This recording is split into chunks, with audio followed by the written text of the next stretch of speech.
Faremos hoje sobre morfologia eritrocitária, tá? Para compreendermos, aliás, para colocarmos para fixação do conteúdo de metabolismo do ferro, tá?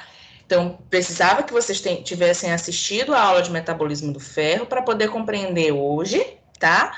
Com a aula de hoje, a gente já tem uma total abertura para adentrar de fato nas anemias, tá bom? Semana que vem nós teremos a aula de processamento de amostras biológicas. Na outra semana nós teremos a aula prática. Então, deixa eu só confirmar aqui o dia: 28, 29, 30. Dia 30 de setembro nós teremos a aula prática. Para na semana do 5 de outubro, 5, 6, 7 de outubro, né? Nós realizamos a nossa avaliação oficial 1, tá? A princípio, a oficial 1 vai continuar nesse mesmo sistema online. Acredito eu que vão ter algumas modificações para deixar o site e a avaliação de vocês mais seguras, mas nada que comprometa a realização das provas, tá bom? Então, bora lá!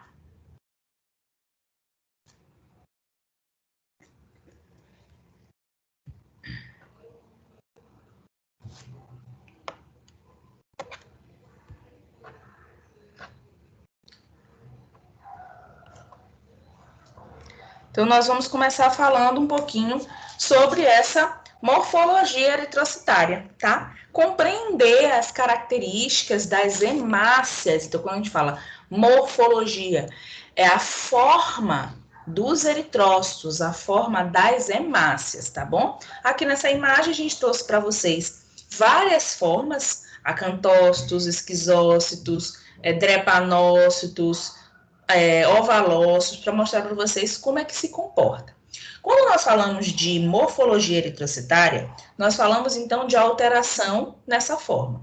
E quando nós falamos de alteração da forma desses eritrócitos, nós precisamos ter em mente que a primeira coisa relacionada a essa alteração envolve aos processos de anemia, tá? Principalmente as anemias. Nós podemos ter algumas outras desordens relacionadas a essa morfologia, como algumas síndromes, como a síndrome mielodisplásica, tá? Modificação direta, tá? Mas quando falamos dessa modificação, primariamente falamos das anemias, tá? Num contexto geral, o foco é direto nas anemias ferroprivas e nas anemias hemolíticas, tá? Aqui eu mostro para vocês, mais uma vez, a forma de algumas dessas hemácias. A hemácia em formato de drepanócito é o formato mais comum da gente ser visualizado, tá? No Brasil, nós temos um quantitativo muito alto de pacientes que possuem a característica dessas hemácias em drepanócito, que dá a característica das anemias falciformes, tá? A anemia falciforme é considerada uma anemia hemolítica, porque eu tenho a lise das outras hemácias por conta desse formato em foice dessas outras hemácias, tá? Outras características é visualizar restos, fragmentos de núcleo dentro desse citoplasma, tá? Lembrem-se, quando nós falamos do processo maturativo dessas células, nós falamos que as hemácias, elas não possuem nada nesse citoplasma dela. Então, o núcleo, ele foi extremamente fragmentado e se perdido completamente, retirado completamente desse citoplasma, tá? Então, quando nós falamos de fragmentos de RNA, nós falamos da presença dos reticulócitos, tá bom? Então, vamos começar a falar um pouquinho. Mostrando aqui para vocês essas alterações eritrocitárias e para a compreensão do que tudo que tiver presente aqui, nós temos um grau de anisocitose. Ou tudo que for diferente dessa hemácia bem aqui, tá? A gente tem alterações eritrocitárias, tá bom? Então, comparem isso aqui como um normal, coloquem isso aqui como um normal, um eritrócito normal, e tudo que for diferente disso aqui tem uma alteração. Então, vamos lá. Opa, desculpa, eu coloquei isso aqui como normal, mas na verdade é isso aqui que é o normal, tá? Desculpa. E aí, aqui ao lado, nós temos um processo de microcitose. Então, microcitose é quando a gente tem diferença no tamanho normal diminuído. O tamanho normal de um eritrócito, ele varia de 7,5 a 8 micrômetros, tá? Então, na microcitose, nós temos a diminuição para menos do que 7 micrômetros, tá? Na macrocitose, nós temos o aumento celular, tá? Então, quando a gente fala de macrocitose, nós falamos que esse aumento ele gira em torno de acima de 9 micrômetros, tá? Então, o normal ele gira em torno de 7,5 a 8 micrômetros. Na microcitose, nós temos essas hemácias menor do que 7 micrômetros. Na macrocitose, nós temos maior do que 9 micrômetros, tá? Quando nós falamos relacionado à cor, tá? Que é a presença do quantitativo de hemoglobinas dentro daquela célula, tá? Então, aqui eu demonstro para vocês a hipocromasia, que é quando eu tenho a diminuição na quantidade de hemoglobinas dentro dessa célula. Como é que eu consigo perceber, profa, que eu tenho essa hipocromasia? Ao realizar o esfregaço sanguíneo do paciente e visualizar esses eritrócitos, essas hemácias, você vai ver que a biconcavidade ela está bem maior. É como se essas hemoglobinas elas estivessem apenas na periferia desses eritrócitos, tá? Então, isso aqui a gente chama de hipodiminuição. Cromasia vem de cor, então diminuição dessa cor. Quem é que leva essa diminuição dessa cor? A diminuição de hemoglobinas dentro dessa célula, tá bom? A policromasia é quando eu visualizo no esfregaço sanguíneo hemácias de diversas cores, tá? Eu tenho uma intensa coloração desses eritrócitos, porém, elas estão de diversas cores, em sua maioria em tons mais escuros do que o normal, que é como a gente demonstra aqui nessa imagem, tá bom? Então, policromasia vem na alteração da cor, em que eu visualizo diversos tons de eritrócitos, tá bom? A anisocitose, agora eu falo da anisocitose, nada mais é do que a diferença no tamanho das hemácias, tá? A anisocitose, ela é muito comum de ser visualizada, principalmente em pacientes que receberam bolsa de sangue. Então, um exemplo bem clássico. Eu, professora Marina, tenho um aporte de pequeno a médio. Eu vou receber, então aí quando eu olho os meus eritrócitos, eles têm esse aporte normal para o meu corpo, correto? Aí eu vou receber, estou num grau de anemia severo e preciso receber bolsa de sangue. Aí eu vou receber bolsa de sangue, por exemplo, do professor Flávio, né? Que além de ser homem, ele é bem maior do que eu, tá? Então, quando nós formos pensar no tamanho das hemácias dele, elas são normais para o perfil dele, tá? Então, quando eu vou receber essa bolsa de sangue dessa outra pessoa, no meu organismo, eu vou ter tanto as minhas hemácias quanto a hemácia dessa outra pessoa. Só que por conta desse aporte dessa pessoa ser diferente, na minha corrente sanguínea vai circular hemácias que eram normais para o meu tamanho, porém vão também circular hemácias maiores por conta do aporte físico dessa outra pessoa, tá? Então é muito comum nós visualizarmos a anisocitose justamente em pacientes que receberam bolsa de sangue, principalmente quando esse doador da bolsa de sangue possuía um aporte físico diferente daquele paciente que está recebendo, tá bom? As hemácias em rouleau, tá? Que essa imagem aqui que está do lado da anisocitose, tá? Essas hemácias em rouleau nada mais são do que hemácias empilhadas. Por mais que você faça o esfregaço e puxe aquele esfregaço delicadamente, elas vão ficar dessa forma. O que é isso?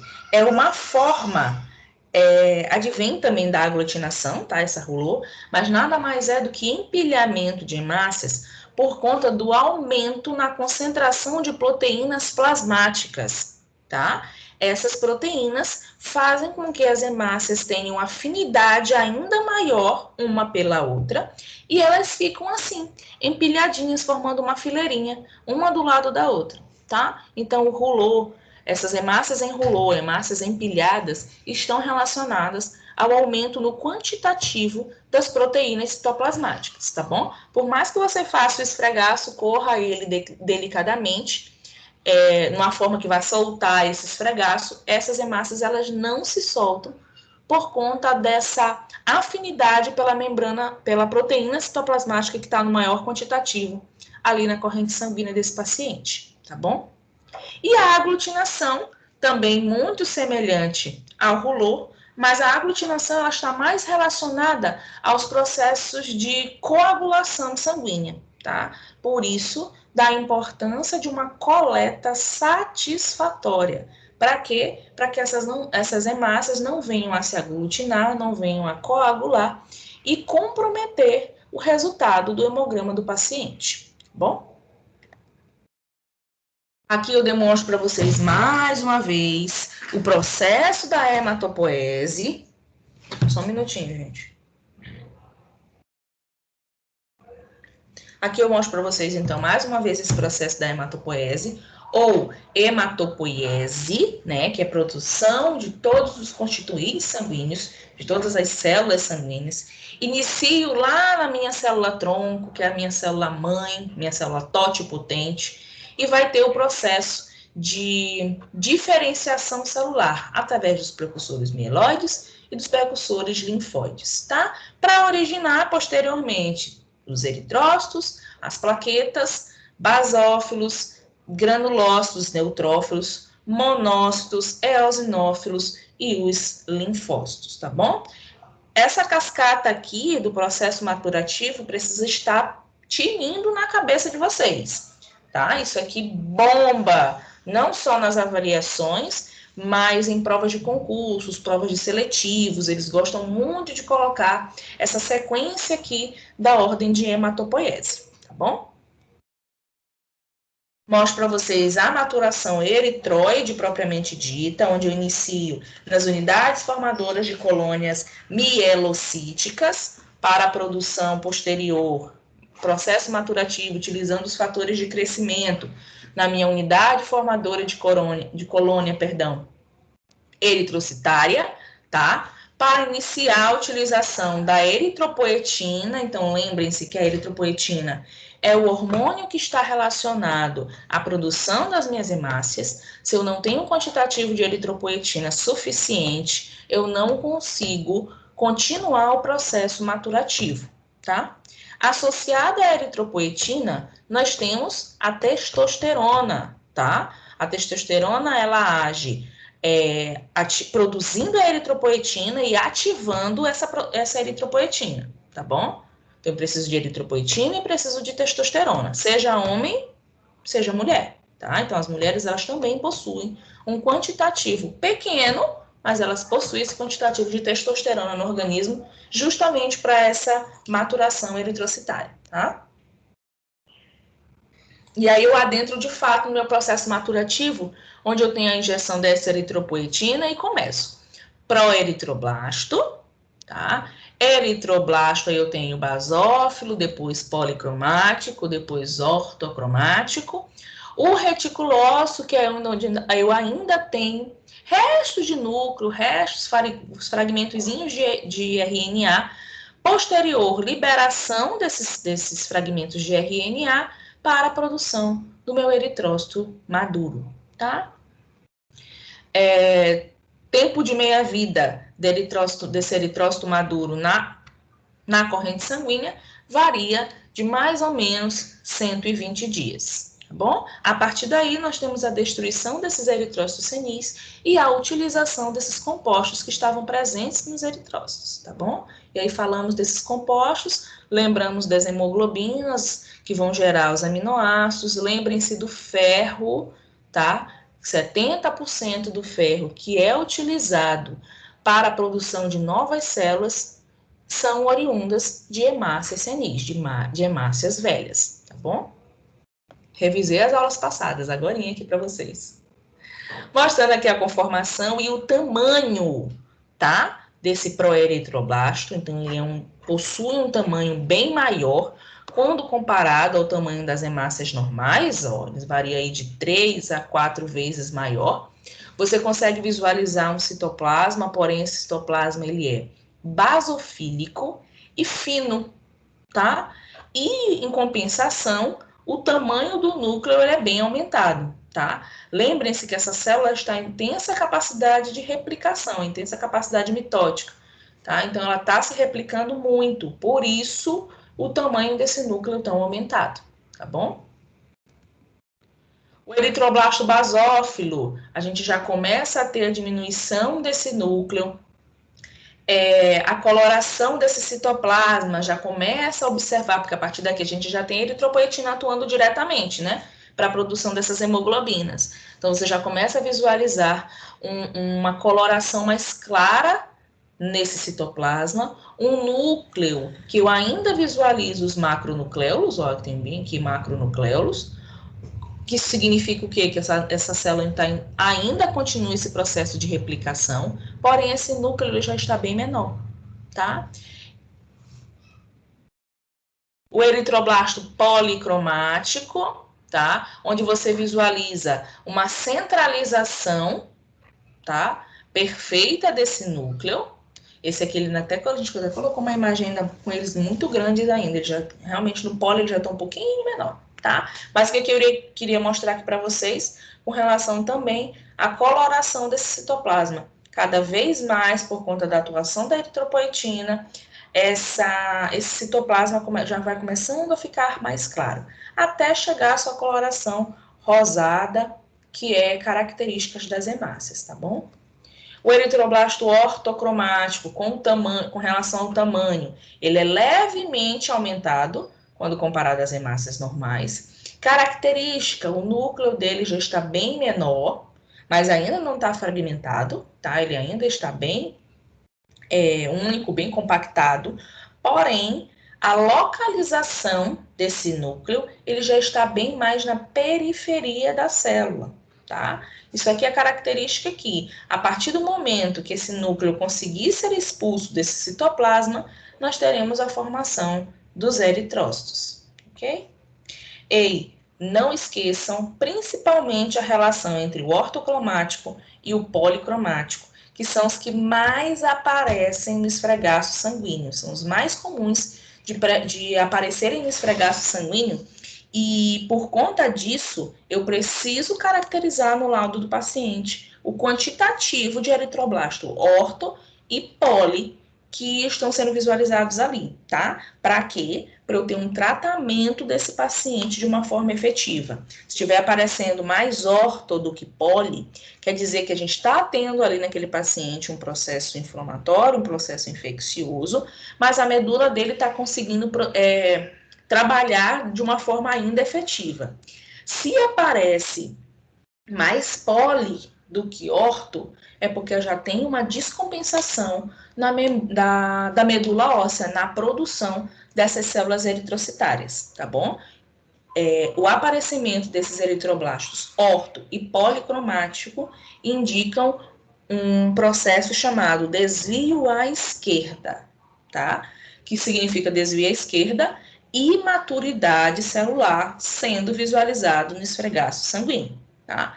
Lembrando que o esfregaço sanguíneo ele é para aparecer, ser visualizado nele apenas células maduras. Se estão aparecendo essas células imaturas, algo de estranho está acontecendo nessa medula óssea, na produção dessas células, ok?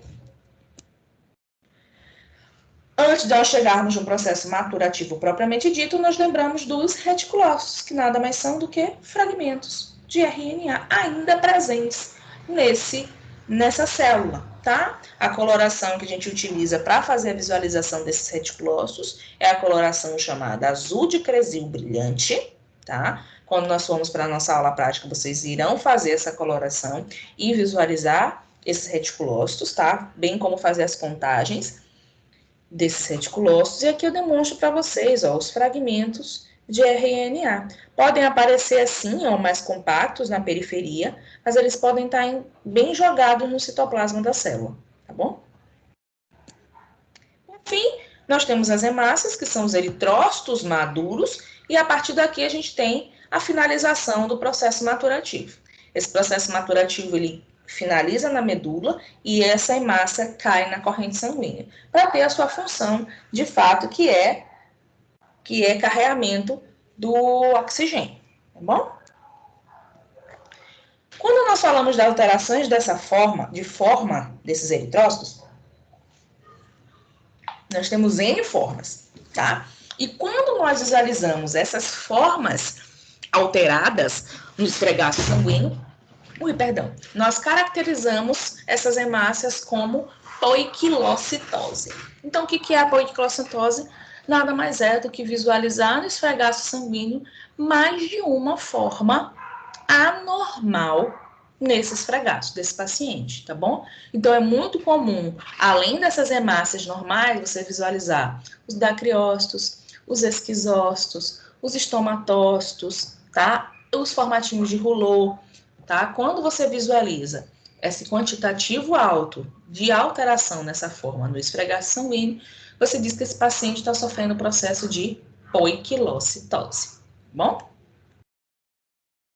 Um pouquinho então sobre cada uma. Primeira e a mais comum de ser visualizada são os drepanócitos. E aí vocês agora são alunos que estão a um passo de se formar, tá? Vocês precisam compreender que essa hemácia, ela não é chamada de formato de foice, tá? A forma dela é de drepanócito. Então é muito comum a gente lembrar assim, anemia falciforme, qual é o formato da hemácia?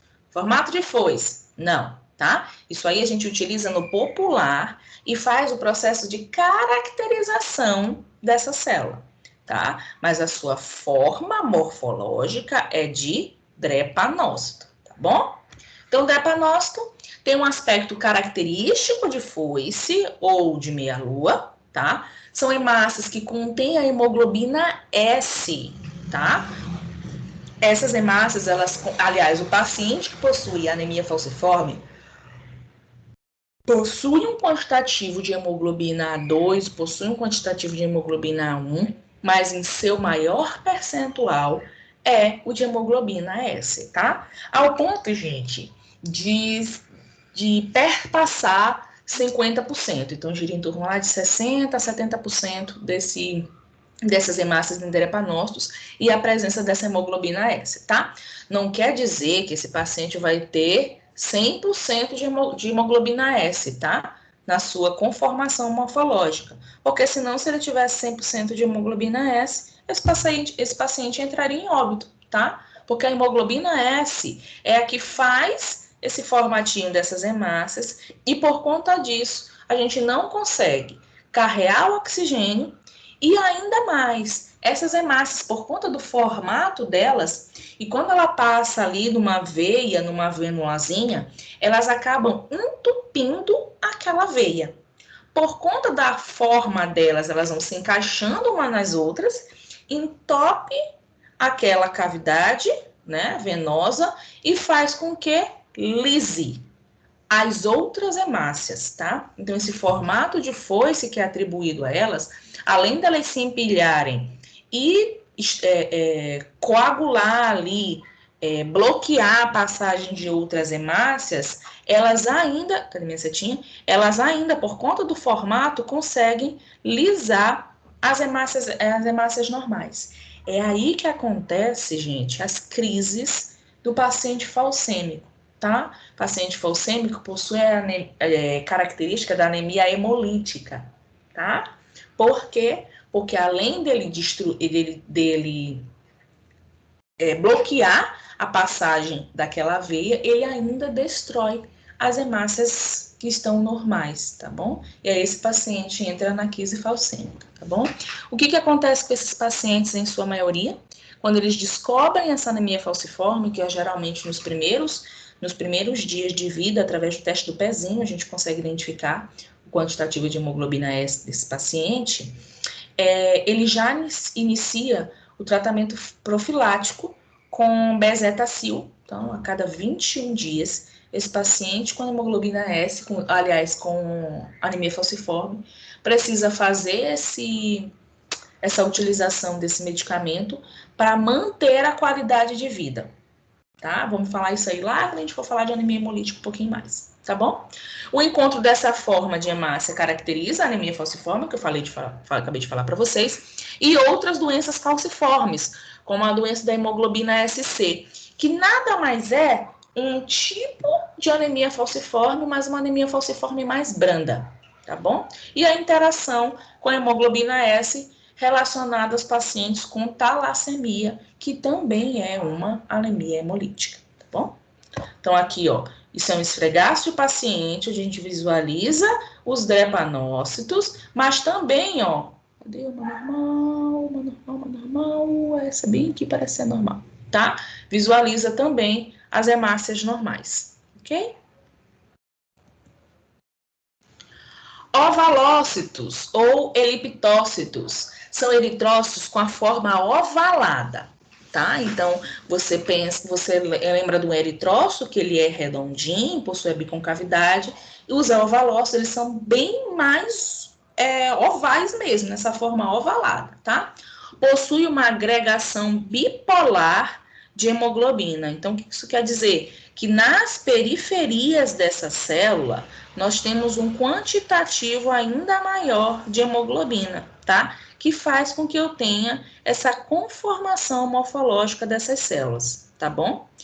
Então, esse formato nada mais é em decorrência desse quantitativo de hemoglobinas que está extremamente, ou tem uma afinidade extrema pelas extremidades da periferia dessa célula, tá bom? Esse formato de ovalócito, tá? É bem comum de ser visualizado nas anemias megaloblásticas, nas anemias por deficiência de ferro também, tá? Nas talassemias e em alguns poucos casos nas anemias falciformes, tá? Em condições normais, pode até ser visualizado também esses ovalócitos, gente, mas em mais ou menos 1% de paciente. Na maioria das vezes não chega nem a esse 1%, tá bom? Porém, ela ocorre principalmente em grande quantidade, que é o que a gente coloca aqui, de 90% a 95%, na anemia hereditária ovalocítica ou na ovalocitose hereditária, tá? Estão relacionadas principalmente aos processos genéticos em que o pai transfere para a filha e vice-versa, tá bom? Quando a gente for falar de anemias hemolíticas, nós citaremos principalmente a ovalocitose e os outros que nós iremos falar mais na frente para vocês, tá bom?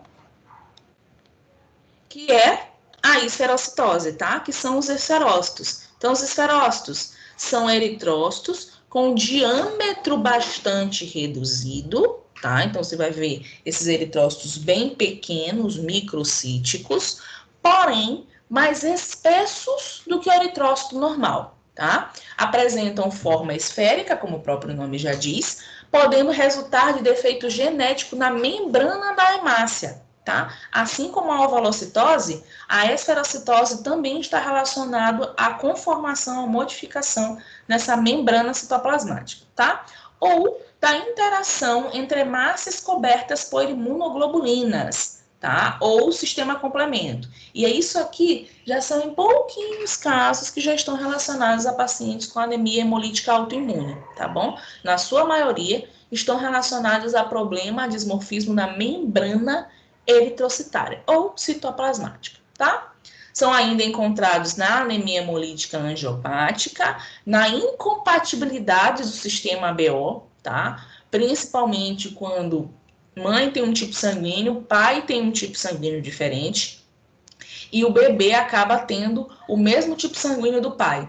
Então, faz com que o sistema RH da mãe venha a querer combater aquele tipo sanguíneo diferente, tá bom? Então, isso é muito comum de acontecer, principalmente nesses casos, em diferenças de tipo sanguíneo da mãe e do filho, tá bom? No hiperesplenismo, tá? que é quando a gente tem aumento do fígado e do baço, tá? Nas metaplasias mieloides, pós-esplenectomia, retirada desses órgãos, tá? Na malária e como artefato, tá bom? Terceira forma, deixa eu beber uma água aqui. Terceira forma são as hemácias em alvo, tá? Que podem ser chamadas também de leptócitos ou codócitos, tá? Eu particularmente acho essas hemácias a coisa mais bonitinha do mundo, tá? Apesar de que para o paciente não é tão legal, porque eles ocorrem principalmente nas talassemias, tanto beta menor quanto beta maior, tá bom? Então, nesses eritrócitos, a hemoglobina, ela se concentra no centro e na periferia da célula, tá? Deixando, então, uma parte concêntrica descorada. Então, a gente não consegue aqui visualizar perfeitamente a biconcavidade de uma célula normal, tá? É como se a gente visualizasse mesmo um alvo. Por quê? Porque essas hemoglobinas, elas estão tanto no centro quanto na periferia dessas células, tá bom?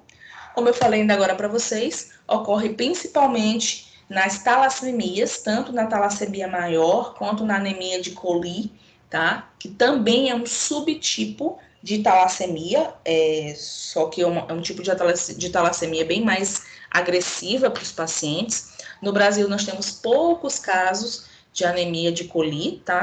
Desse tipo de talassemia. Em pacientes com hemoglobinopatias, tá? Com deficiências nessas hemoglobinas, tá? Paciente com anemia falciforme também pode ser encontrado um ou outro codócito. Na doença de hemoglobina SC, que é um tipo de anemia, como eu falei ainda agora para vocês, mais discreta, e na hemoglobina, no traço hemoglobina AC, tá bom? Nas doenças hepáticas crônicas, deficiência moderada de ferro, porque aqui o ferro ele não consegue adentrar perfeitamente nessas hemoglobinas, então não consegue fazer aquele complexo tetaédrico, tetapirrólico, desculpa, tão perfeito, tá? Então faz com que essas hemoglobinas meio que se repilam, a palavra? Processo de repressão, na verdade, tá? Dessas hemoglobinas e acaba com que umas ficam mais na porção central dessa hemácia e outras mais na periferia, tá bom? E após os processos de esplenectomia, tá bom? Na retirada desse baço. Aí aqui eu mostro para vocês esse dismorfismo eritrocitário, ó, você consegue visualizar aqui um quantitativo de hemoglobina mais na periferia e esse formato mais centralizado, tá? Aqui você visualiza num esfregaço sanguíneo comum, tá? Porque isso aqui é muito imagenzinha de livro. Aqui é o esfregaço sanguíneo comum, onde você consegue ter bem claramente, ó, hemoglobina na periferia e hemoglobina mais centralizada, tá bom? Hemácias crenadas podem ser chamadas também de Burcells ou equinócitos. São eritrócitos, desculpa, são eritrócitos com projeções na borda externa da membrana que levam a uma formação como se fosse de uma engrenagemzinha, tá? Elas ocorrem nas doenças hepáticas por conta da metabolização desse ferro lá no fígado, tá? Acaba promovendo esse distúrbio morfológico e citoplasmático desses eritrócitos, tá? Nos indivíduos também com deficiência de piruvato quinase, então eu preciso dessa piruvato quinase para formar a conformação dessa minha membrana citoplasmática. Se eu não tenho piruvato quinase, eu não consigo produzir a minha hemácia de um formato específico, tá bom? Então eu acabo deixando essa membrana citoplasmática meio frouxa, tá? Ocorre também nos pacientes com doenças renais, onde eu não consigo ter a filtração desse sangue de uma forma efetiva, e aí eu acabo formando essas células nesse formatinho de engrenagem, deixando esse citoplasma mais dismórfico, e nos indivíduos também com úlcera péptica, tá? Então, as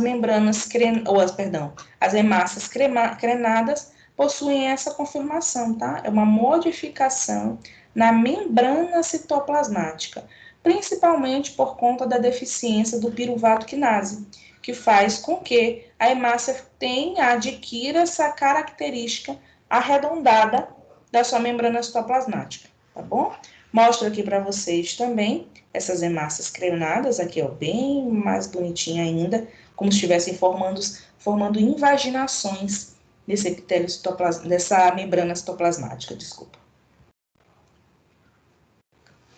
Acantócitos, o acantócito também é comum de visualizar uma ou outra nas anemias falciformes, mas bem pouquinho, tá? Apresentam forma arredondada com proeminências pontiagudas, que é o diferente das hemácias crenadas, tá? As hemácias crenadas, elas aparecem como se fossem invaginações. Aqui, essa membrana citoplasmática vira ponta mesmo, que eles até chamam de espículos irregulares, tá? São características de deficiência congênita de beta-lipoproteína, tá? Que proteína é essa? Está envolvida diretamente na produção da minha membrana citoplasmática, tá?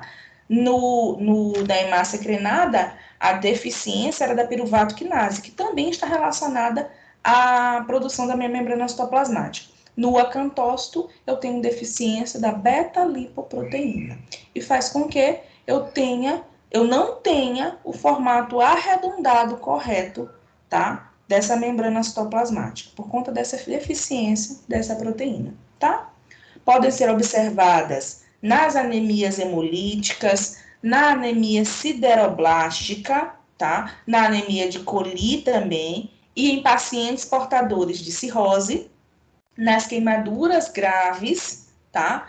Após a retirada do baço, tá? Nas doenças renais e em deficiências enzimáticas, tá? Algumas doenças autoimunes também podem estar relacionadas à presença desses acantócitos, tá? Então, os acantócitos nada mais são do que a modificação dessa membrana citoplasmática, onde eu tenho a formação dessas pontas, tá? Essas pontas fazem com que eu tenha a destruição da própria célula e eu acabe destruindo também as células boas, tá? As hemácias normais. Por isso é que está relacionado a quadros de anemia hemolítica, tá? Por conta da lise dessas hemácias normais, tá bom? Os dacriócitos são as hemácias em formato de gota, tá? Algumas literaturas gostam de colocar também em formato de lágrima. Elas são observadas principalmente nas metaplasias mieloides, tá? Onde eu tenho modificação na minha linhagem mielocítica. No hiperesplenismo, tá? Quando eu tenho um aumento considerável desse baço. Nas talassemias maior e menor, também relacionadas às anemias hemolíticas adquiridas, nas anemias megaloblásticas e nas metástases da medula óssea, tá? Então, como é que eu visualizo? A modificação nesse citoplasma formando como se fosse uma gotinha, tá? O dacriócito, na nossa rotina laboratorial, é uma das menos comuns de serem visualizadas, tá? Poucas vezes mesmo a gente já visualizou as hemácias no formato de dacriócito, tá bom? Estomatócitos, com relação ao formato, ela é muito semelhante a um eritrócito normal, tá? Você vai visualizar mesmo na região central dessa célula, em que você vai olhar como se estivesse formando ou um carocinho de feijão, tá? Ou até algumas literaturas colocam no formatinho de boca, tá? Então, são eritrócitos, cuja essa palidez central, que é decorrente por conta da biconcavidade, tá? Então, essa palidez central esférica é substituída por uma área de palidez em formato de fenda, tá? Ou também esse aspecto de boca, tá bom? caracteriza, um tipo de anemia hemolítica rara, que a gente chama de estomatocitose hereditária, mas bem comum mesmo, tá? São ocasionalmente vistas no alcoolismo agudo e nas leucemias agudas, seja ela mielocítica ou ela linfocítica, tá? É muito comum a gente visualizar esses estomatócitos. Podem aparecer na distensão sanguínea também, decorrente de artefato, tá? Se na hora que você foi fazer esfregar sanguíneo, aquela lâmina ela estava molhada com água mesmo, é muito comum se visualizar a formação desses formatinhos de fenda, tá bom? E aí ele fala aqui, o qual é produzido por um pH diminuído e exposição a compostos semelhantes a detergentes catiônicos, tá? Então, quando você lava aquela amostra, fica resquíciozinhos de água, resquíciozinhos de sabão, é bem comum visualizar esses estomatócitos, tá bom? Quando você lava a lâmina no processo de reutilização, né? Você lava a lâmina e deixa resquícios de álcool, é bem comum você visualizar os acantócitos e as hemácias crenadas, tá bom? Principalmente as hemácias crenadas por conta da atuação, da presença desse álcool, tá bom? As hemácias fragmentadas podem também ser chamadas de helmet cells, queratócitos, hemácias em capacete, esquistócitos, bit cells, dequimócitos ou eritrócitos mordidos. Desse meio mundo de nome, a gente mais utiliza são as hemácias fragmentadas, tá? E eritrócitos mordidos. Então, eles são originadas por vários mecanismos, tá? Podem acontecer por trauma, advindo por conta de uma colisão entre zonas de fluxo turbulento. Isso é muito comum de acontecer em pacientes que estão tendo hidratação, tá? Por conta da velocidade ali daquela hidratação, pode acabar promovendo essa fragmentação dessas hemácias, tá bom? Nos processos de aplicação da bolsa sanguínea, se não estiver sendo feita numa velocidade ideal, então também é muito comum da gente visualizar, tá bom? Em trauma, ao passar por depósitos intravasculares de fibrina, tá? Ou de agregados plaquetários, é aquela hemácia que está tentando passar. Eu estou formando um coágulo aqui, tá? Ainda não finalizei o processo da coagulação, mas essas hemácias estão ainda no fluxo sanguíneo e querem passar por aquele agregado plaquetário. Então, acaba que, como ela não consegue se passar propriamente dita daquele agregado plaquetário, acaba formando esses fragmentos eritrocitários, tá bom? Trauma mecânico por conta de próteses, tá? Agressão térmica devido a queimaduras e agressão química por alguns fármacos oxidativos, tá? Que acabam deixando esses fragmentos de célula no esfregaço sanguíneo, tá bom? Então, aqui, ó, nós temos as hemáciazinhas fragmentadas, aqui eu demonstro outras também. Aqui, não, isso aqui é uma plaqueta, tá? Aqui ele só está querendo mostrar para vocês que está tendo ali esse processo de agregação plaquetária, tá bom? Além do dismorfismo eritrocitário, só um minutinho.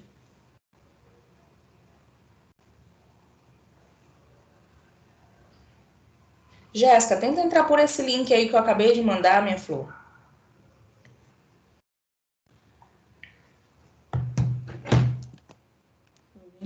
Ô, gente, a bichinha tava me pedindo para entrar e eu não vi. Já te adicionei. Oi, Jéssica. Pronto, coloquei você, tá?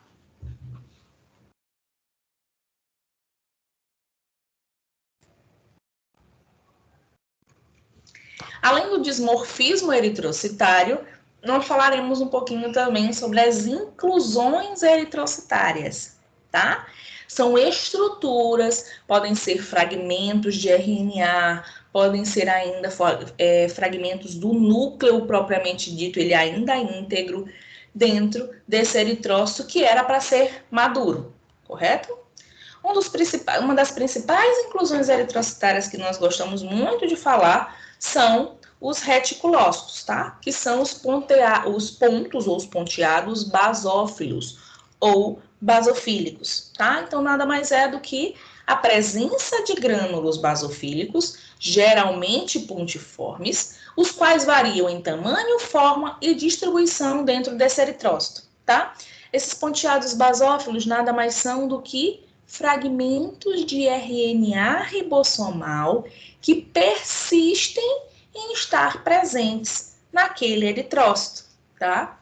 Esse material ribossômico ali, ele está relacionado, então, ao processo imaturativo dessas células, tá bom? Então, o que aconteceu? Eu ainda não finalizei o processo maturativo, né? A minha medula ainda não finalizou o processo maturativo, só que ela é sinalizada para já encaminhamento dessa célula para a corrente sanguínea, tá? Então, ela nem terminou o processo maturativo e já encaminha essa célula para a corrente sanguínea. Qual que é o problema?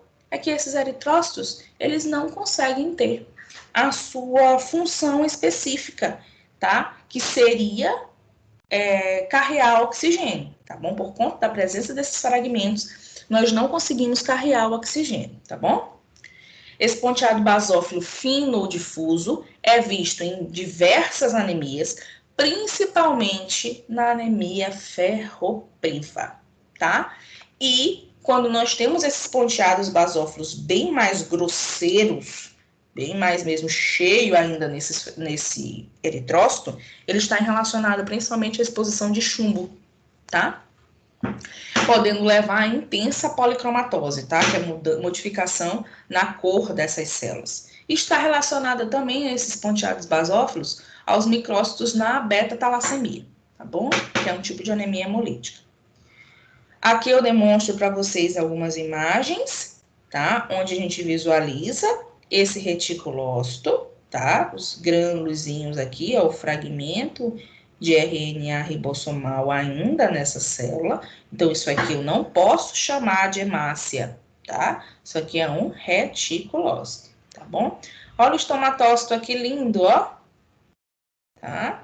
E aqui eu visualizo um reticulócito, tá bom? Com os grânulos também bem corados, bem visíveis, tá bom?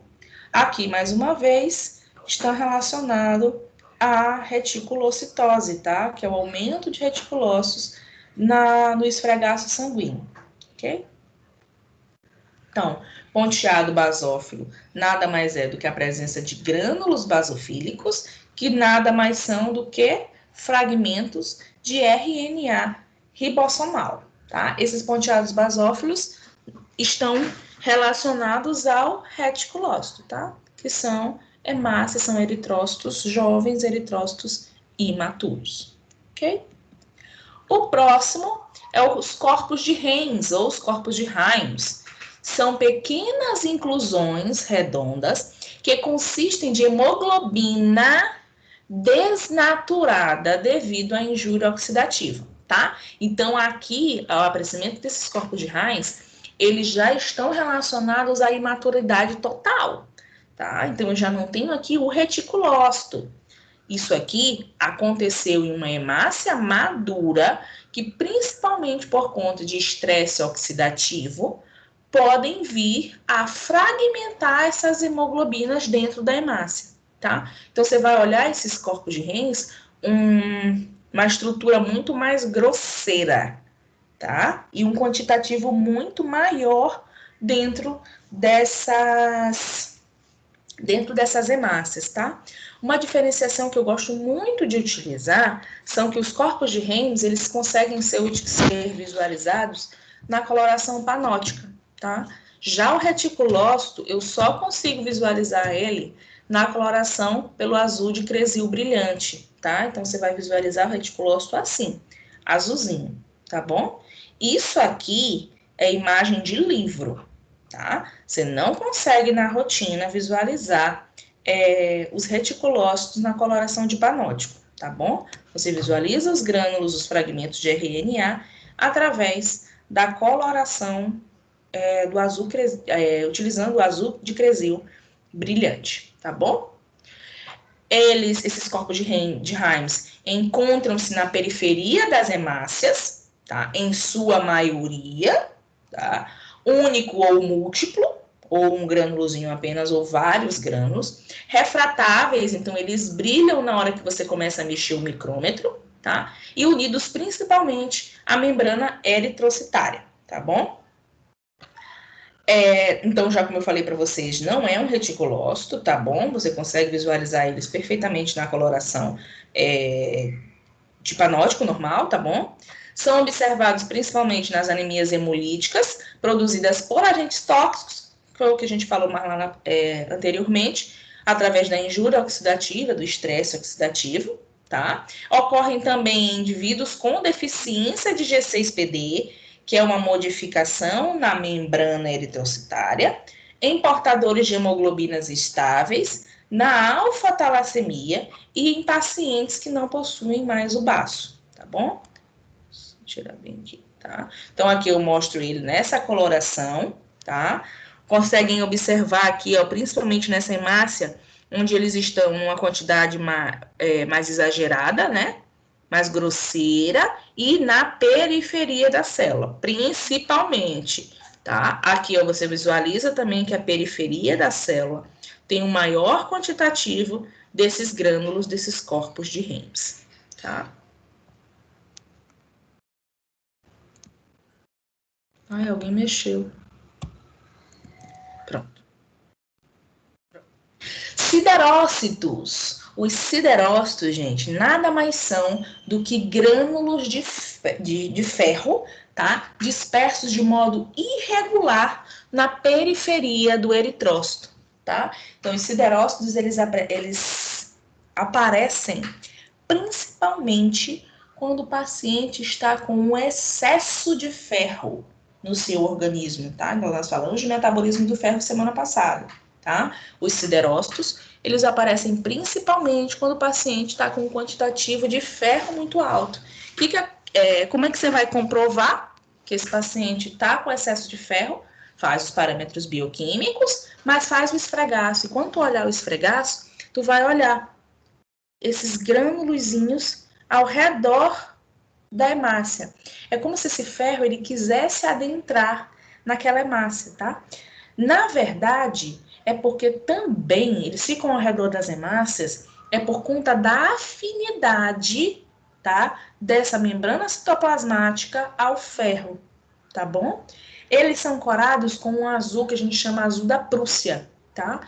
Onde esses grânulos de RNA, esses restos esses restos de ferro, eles não brilham, tá? É uma diferença muito grande entre a utilização do azul de Cressil brilhante para o azul da Prússia, porque quando você mexe o micrômetro, você não vê ele brilhando, tá? E a outra peculiaridade também é que a maioria desse grânulo de RNA, ele está fora da célula. Ele está próximo a ela, mas ele está fora dela, tá? Aqui, meio que parece que eu tô falando migué, né? Porém, quando a gente visualiza aqui que parece que está em cima da célula, dentro da célula, gente, não. Ele está por fora, ele está acima da célula. Como a gente visualiza bem aqui, ó, tá? Então, esses grânulos, eles não estão dentro da célula, eles estão por cima e ao redor dessas células, tá? Das hemácias normais, ok? Aqui eu demonstro para vocês a alteração na forma e as inclusões eritrocitárias e o significado mais frequente, a aplicabilidade mais frequente dessas alterações, tá bom? Então, por exemplo, os esferócitos estão relacionados às eferocitoses hereditárias e, consequentemente, às hemólises, causando, então, as anemias, um tipo de anemia hemolítica, tá bom? Os dacriócitos estão relacionados principalmente à anemia megaloblástica, onde você visualiza um quantitativo bem alto de blastos, tá? No esfregaço sanguíneo, e na fibrose medular, que é quando nós temos uma modificação lá na medula óssea, tá? As hemácias em alvos, codócitos ou leptócitos, né? Estão relacionadas principalmente às hemoglobinopatias, desculpa, nas talassemias, hepatopatias, modificações, alterações patológicas nesse fígado, na ferropenia, diminuição de ferro, tá? E também quando nós temos alguns artefatos naquele esfregaço sanguíneo, ok? Os acantócitos estão relacionados àquele quantitativo de lipoproteínas, tá bom? Nas hepatopatias também e pós-retirada do baço. As hemácias crenadas estão relacionadas principalmente à deficiência de piruvato quinase, modificação da membrana citoplasmática, né? Eu não consigo produzir essa membrana citoplasmática de uma forma efetiva, nas doenças hepáticas e renais e em algumas úlceras pépticas. Os ovalócitos, diretamente relacionados às anemias megaloblásticas. Eliptócitos, na eliptocitose hereditária e em algumas mielofibroses, tá? Drepanócitos ou hemácias falciformes, como o próprio nome já diz, na doença falciforme. Os estomatócitos, na doença hepática em alguns recém-nascidos, tá? Os corpos de Rowley-Joly, eu nem mostrei para vocês ele aqui, né? Estão relacionados à asplenia funcional ou anatômica, trago para vocês na outra aula, tá? E os corpos de Himes, nas hemoglobinas instáveis, deficiências enzimáticas e principalmente nas disfunções relacionadas a esse excesso de ferro e aos estresses oxidativos. Bom? Com relação ao tamanho eritrocitário e a patologia que está envolvido esse tipo de célula com relação a esse tamanho, nós dividimos em 3 grupos: microcitose, normocitose e macrocitose. Quais são as patologias envolvidas à microcitose? Então, nós temos diminuição do tamanho do eritrócito, correto? Quando é que eu tenho essa diminuição do eritrócito? Principalmente na ferropenia, ou seja, na diminuição do quantitativo na oferta, a diminuição na oferta de ferro para esses eritrócitos, para essas células, tá? Então, acaba que eu consigo produzir um eritrócito, mas ele será pequeno. Por quê? Porque eu não tenho hemoglobina, uma quantidade de hemoglobina suficiente ali, tá bom? Nas talassemias, também, são doenças, alguns tipos de doença hemolíticas acontecem. Paciente com doença crônica, também é muito comum eu ver eritrócitos pequenos, tá? E em algumas doenças medulares, ou seja, está atingindo lá a medula na hora da produção, onde ela não consegue fazer a distribuição efetiva e positiva dessas hemoglobinas para a conformação dos eritrócitos, tá? A normocitose pode aparecer também nas doenças crônicas, na policarência, não necessariamente apenas na carência de ferro, mas também na carência de outras vitaminas, de outros complexos vitamínicos, tá bom?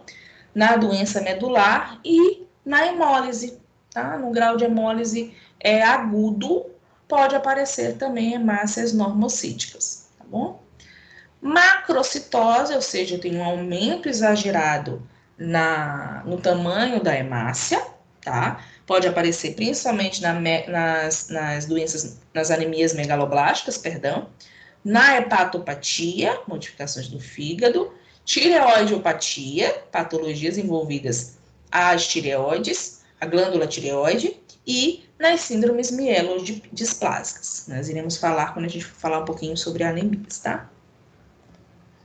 Aqui, eu trouxe basicamente para mostrar para vocês os valores de referência e o que pode estar acontecendo com esse paciente, tá? Como é que a gente deve seguir.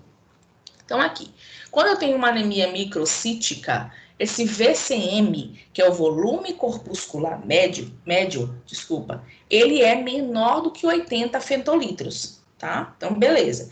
Tem uma anemia microcítica em que eu visualizei que esse VCM ele está menor do que 80. O que eu vou fazer? Eu vou dosear agora a ferritina desse paciente. O que é a ferritina? É a forma de armazenamento desse ferro, tá?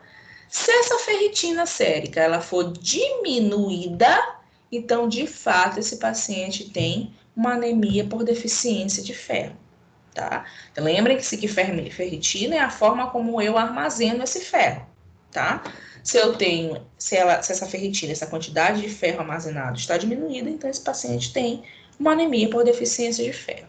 Mas não, essa ferritina ela está ou normal ou aumentada, tá? E aí, se persistir a suspeita de ferropenia, eu devo avaliar também, fazer punção medular, avaliar o ferro na medula, ok? Aí eu vou avaliar o ferro sérico, tá? Avalia a ferritina. A ferritina deu normal ou aumentada. O que eu vou avaliar? Ferro sérico, que é o ferro que está livre. É esse ferro que consegue ser carreado pela transferrina para chegar até lá na medula óssea, apresentar esse ferro para a medula óssea, tá bom? Aí eu doseio ferro sérico. Vamos lá. Se esse ferro sérico ele tiver diminuído, provavelmente esse paciente tem uma doença, uma anemia de doença crônica, tá? E essa ferropenia. Então eu preciso observar o quê? Considerar situações que aumentam essa ferritina, tá? Provavelmente esse paciente pode estar passando também por processos inflamatórios, tá? Então eu devo avaliar essa ferritina. Gente, ferritina aumentada na corrente sanguínea, valores laboratoriais, não é normal, tá? Então, eu preciso saber por que essa quantidade de ferritina está tão alta. Pode ser um processo inflamatório, pode não ter sido nada também, tá? Mas a maioria das vezes eu preciso avaliar por que essa ferritina está alta, tá bom? Ferritina alta, o ferro sérico normal, é muito comum de acontecer nas talassemias e nas hemoglobinopatias, tá bom? Ferritina alta, ferro sérico alto. O que está acontecendo com esse paciente? Provavelmente ele deve estar em crise talassêmica, tá? Ou pode ter uma anemia sideroblástica, tanto ela congênica quanto ela aguda, adquirida, desculpa, tá? Então eu preciso avaliar, para fechar um diagnóstico de um paciente de N anemias, eu preciso avaliar não só o hemograma, não só esse fregaço, e sim a associação de fatores entre o hemograma e a quantidade de ferro que está disponível ou armazenado naquele paciente, tá bom? Outro caso, eu trouxe aqui agora na anemia normocítica. Normocítica, o volume corpuscular médio gira entre 80 e 100, tá? Na anemia normocítica, eu vou visualizar o quê? Os reticulócitos, tá? Por que está se apresentando aqueles reticulócitos naquele paciente? Bom, se aqueles reticulócitos estiverem aumentados, o que pode estar acontecendo com aquele paciente? Uma hemólise, tá? Então, muito comum os reticulócitos serem visualizados no esfregaço sanguíneo, principalmente quando o paciente está tendo qualquer grau de hemólise, tá bom? Não, os reticulócitos eles estão normais ou diminuídos. O que vai acontecer? Eu sigo para 2 passos. Eu vou fazer os parâmetros bioquímicos desse paciente, então eu vou avaliar as doenças renais, endócrinas, hepáticas, parâmetros renais, endócrinos, hepáticos, e também dosear a eritropoetina. O que está acontecendo? Por que está diminuído esse padrão de eritrócito ou de reticulócito, ou por que ele está normal de fato, né? Vamos compreender se esse paciente está tendo alguma anemia. Então, eu doseio também a eritropoetina, tá bom? Que é o hormônio que produz esses eritrócitos, tá bom? E aí eu vou avaliar essa eritropoetina e ver se esse paciente está com alguma doença endócrina, se ele está com alguma anemia de doença renal, ou se o fígado dele que não está sendo tão efetivo, tá bom? Nas doenças endócrinas, nós precisamos visualizar se esse paciente está tendo um hipertiroidismo, um hipotiroidismo, tá? Nas doenças de Addison também, na deficiência na glândula pituitária também podem aparecer nessas doenças endócrinas, tá bom? Ah, não, deu negativo. Tá? Nesse screen aí agora relacionado às doenças renais, endócrinas e hepáticas, deu negativo. Então, bora entender. Vou fazer o quê? Um aspirado da medula óssea e fazer a biópsia, para saber o que pode estar acontecendo, então, nessa medula. A partir daí, eu vou visualizar se essa medula está sofrendo um processo de hipoplasia ou de hiperplasia, tá? Se está tendo alguma infiltração leucocitária, se está tendo alguma metástase, tá? E aí eu visualizo a partir de agora a medula do paciente. Eu já deixo de visualizar o esfregaço sanguíneo e vou visualizar ainda mais dentro o que pode estar acontecendo com a medula desse paciente, tá bom? Vamos para a segunda parte. E esses reticulócitos normais ou diminuídos, o que eu faço com esse paciente? Doseio ferro, tá? Doseio ferro sérico. E passo para os dois nortes. Se ferro sérico ele deu normal ou alto, vamos investigar a medula. Porque não era para a gente estar tendo um grau de anemia. Já que esse ferro sérico, a quantidade de ferro que está disponível é normal, então eu preciso saber o que está acontecendo com a medula. Será que eu tenho quantitativo de transferrina suficiente para apresentar esse ferro na medula? Né? Então, o que acontece? Ou, se eu não estou tendo alguma atipia nessa medula propriamente dita, então eu vou, punciono essa medula e verifico o que pode estar acontecendo com esse paciente, tá bom? Então, aí pode ser uma alteração na medula, tá? Que eu não consegui visualizar no esfregaço sanguíneo, tá? Esse ferro sérico tá baixo, aí eu digo que essa paciente está tendo ou uma anemia de doença crônica ou uma anemia ferropênica, tá? Por diminuição dessa quantidade de ferro livre na corrente sanguínea para a posterior produção dessas hemácias, ok?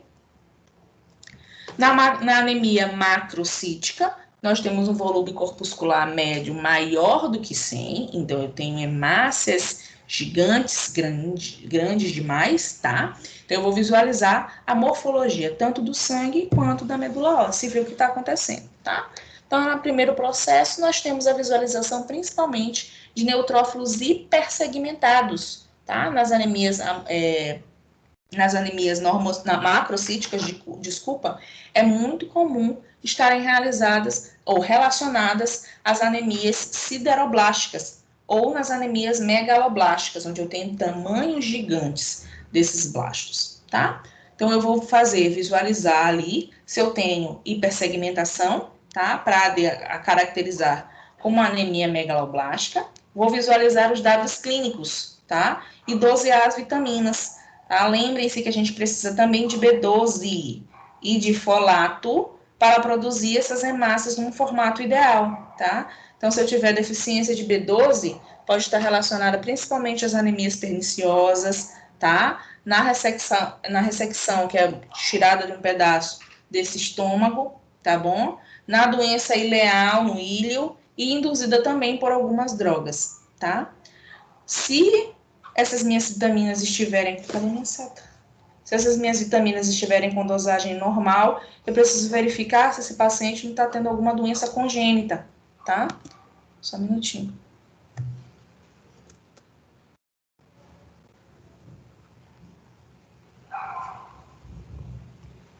Tá? E na deficiência de folato, que também interfere diretamente no tamanho desses eritrócitos, posso perceber, visualizo ali se eu não estou tendo uma dieta deficiente desse folato, principalmente na gestação, tá? Lembrem que eu falei para vocês que a gente precisa de um quantitativo muito maior de ferro, de B12, de folato na gestação, porque eu preciso produzir as minhas hemácias e eu também preciso pré-expor esse quantitativo também para o embrião, para fazer o processo maturativo embrionário, tá? Então, eu preciso ter um quantitativo de vitaminas bem alto, tá? Na infância também é muito comum, principalmente por conta da troca de alimentação, em que esse bebê sai da alimentação exclusiva do leite materno, passa para essa alimentação nova para ele, em que na maioria das vezes eles não conseguem se adaptar tão rapidamente, tá? A infância também nós temos um intenso crescimento metabólico, tá? Então eu preciso de vitaminas para que eu tenha um metabolismo ideal, tá bom? Então pode isso acontecer também.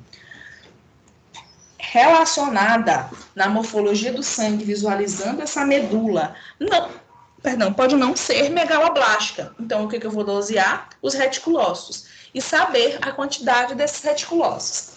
Se esses reticulócitos estiverem num quantitativo aumentado, nós temos provavelmente ali uma anemia hemolítica, e se esses reticulócitos estiverem normais, podem estar relacionados ao alcoolismo, algumas hepatopatias, no hipertireoidismo e em alguns processos metastáticos.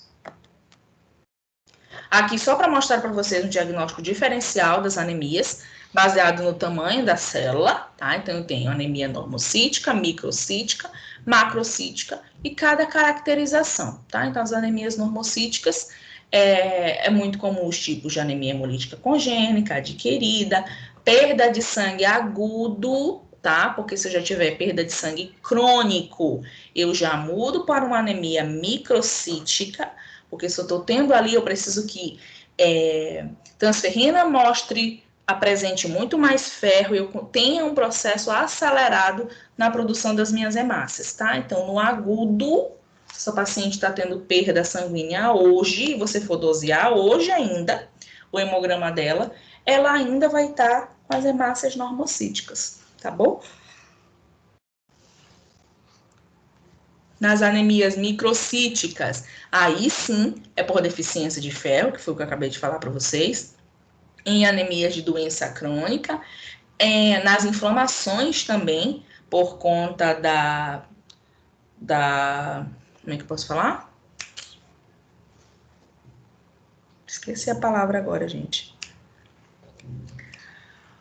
Por conta da alteração, tanto no fígado quanto no baço, desculpa, tá? Então, processos inflamatórios relacionados ao fígado e ao baço podem levar à produção de hemácias microcíticas. E as hemácias macrocíticas estão envolvidas diretamente, principalmente nas anemias megaloblásticas, ok?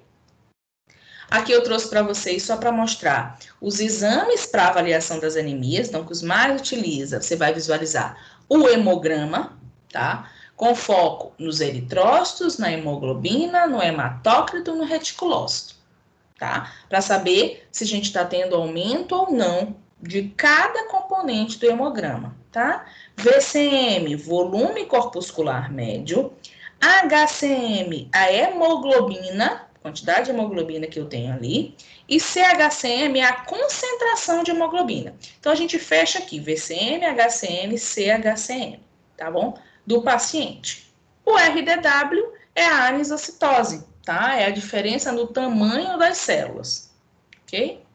E quando a gente parte para os parâmetros bioquímicos, nós precisamos dosear o ferro. O ferro como? Ferro armazenado, que é a ferritina, ferro sérico, que é o ferro livre, capacidade, que ele coloca aqui, capacidade, é a capacidade total de ligação de ferro à transferrina, tá?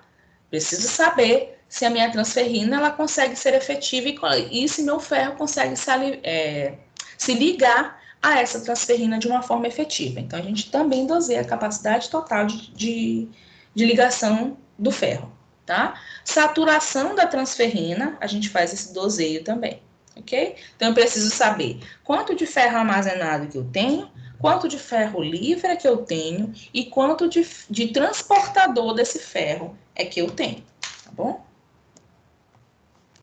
Aqui, só fazendo uma relação entre esses parâmetros bioquímicos e qual a anemia que pode estar surgindo nesse paciente, nós temos que o ferro sérico, tanto na anemia ferropriva quanto na anemia de doença crônica, ele é menor do que 50 microgramas por decilitro, tá? A transferrina é que a gente começa a ter a diferenciação, tá? Então, a transferrina no paciente com anemia ferropriva, ela varia entre 350 e 500, tá? E na anemia de doença crônica, o problema é na transferrina. Eu tenho uma diminuição na quantidade de transferrina, tá? Na anemia ferropriva, eu tenho transferrina, eu não tenho, mais ferritina, tá? Então, a ferritina, que é a forma armazenada, essa ferritina ela é menor do que 12 microgramas por decilitro, e na anemia de doença crônica, ela é aumentada, tá? Esse é o principal diferenciador entre uma anemia ferropriva e uma anemia de doença crônica. O ferro livre, em sua maioria, está normal, tá? Estão iguais. Porém, o ferro armazenado é o que difere, tá? Na anemia de doença crônica, essa ferritina está intensamente aumentada. O que está acontecendo?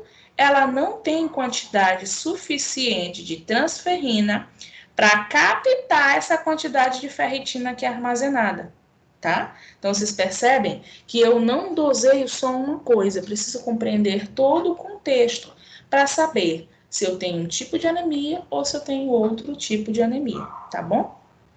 Saturação de transferrina, o valor de referência é entre 20 e 55. Então, na anemia ferropriva, essa saturação de transferrina gira em torno de 5 a 12%. Já na anemia de doença crônica, de 12 a 16%. Mas as duas continuam, na verdade, as duas continuam baixas, né? Porque a gente está tendo aí, principalmente na anemia de doença crônica, uma modificação na presença dessa transferrina, tá? Se a gente for dosear o ferro medular, aí na anemia ferropriva eu vou visualizar o quê? Nada.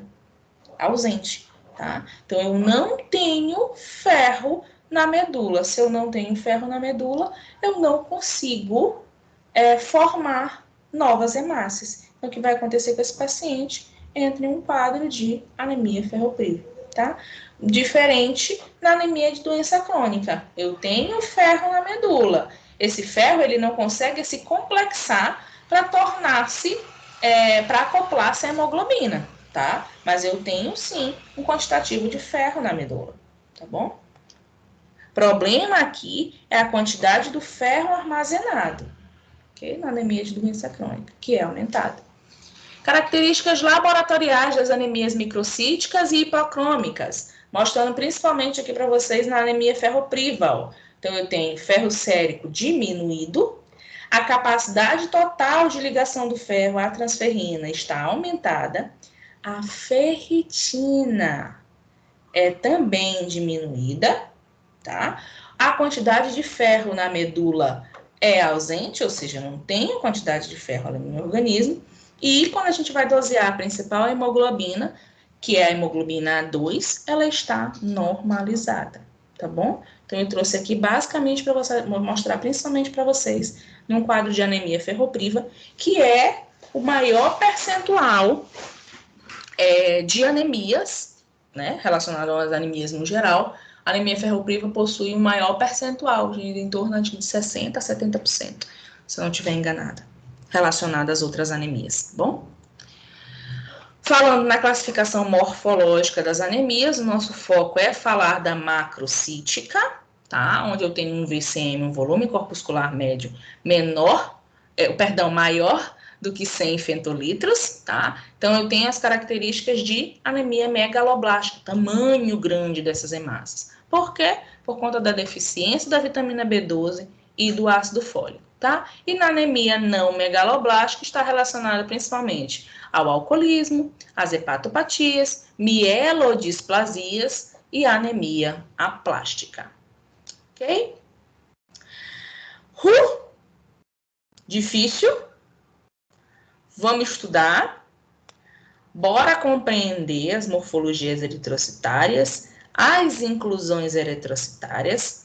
Vamos colocar em prática a nossa aula passada do metabolismo do ferro e bora estudar, porque vem caso clínico por aí, tá? Vou colocar a nossa terceira atividade no portal. Essa terceira atividade eu vou dar um tempinho maior para vocês, porque a do metabolismo de ferro eu só dei uma semana, né? Então, essa atividade eu vou dar um tempinho maior para vocês, até porque também eu só vou conseguir colocar essa atividade no portal, acredito eu, que amanhã, porque hoje o dia já tá bem corrido, tá? Meu contato vocês têm, marina.maranhão, só tira esse tiozinho bem aqui que eu acabei colocando, marina.maranhão@croton, o N é só no final, .com.br. Tá curtindo comigo, né, professora? Eu fiquei lendo. Ai, meu Deus, o que foi que aconteceu? Aí eu olhei o Nzinho lá. Tá? E vocês podem também mandar mensagem no portal e a gente pode conversar no grupo, tá bom? Vocês têm acesso aí bacana com a minha pessoa, tá bom? Beleza. Dúvidas, traumas? Por enquanto, não. Vamos estudar, né? Vamos. Augusto, eu vou verificar no Oi. e-mail, mas eu acho que você me mandou só a atividade de metabolismo do ferro, não foi? Sim, a outra eu não tive como fazer ainda. Tá. Pois Será tenta que eu ainda tenho mais um fazer. tempinho? É isso que eu ia te dizer, mas eu sou muito boazinha, minha irmã Maria, né? Tenta fazer Eu ela. posso. Ainda agora não tá nem aparecendo teu nome aqui, tá? Tenta Pois é. fazer ela até amanhã, porque eu preciso que todas essas notas estejam no portal. Eu não, a coordenação. Precisa que todas essas notas estejam no portal até sexta-feira pela manhã. Porque eles tiram o resultado, uma planilhazinha deles lá na Croton, eles tiram por volta de 10 horas da manhã. Então, eu vou precisar lançar essa tua nota até quinta-feira. Então, para eu não lançar Tá, zero, tá? Tu tenta fazer ela hoje à noite até amanhã, tá bom? Para poder eu tá lançar, bom. beleza? Tranquilo. Tá bom. Jéssica, acho que Obrigado. não conseguiu ficar. A mesma coisa vale para a Jéssica dessas atividades, tá bom? São duas atividades que eu já coloquei, o desenho das características e com as características das células sanguíneas e o mapa mental do metabolismo do ferro, tá bom? A atividade que eu vou colocar no portal ela já é questões, tá? Envolvidas principalmente com a nossa aula de hoje, que é morfologia eritrocitária. Beleza? Beleza. Meninos, só parar aqui.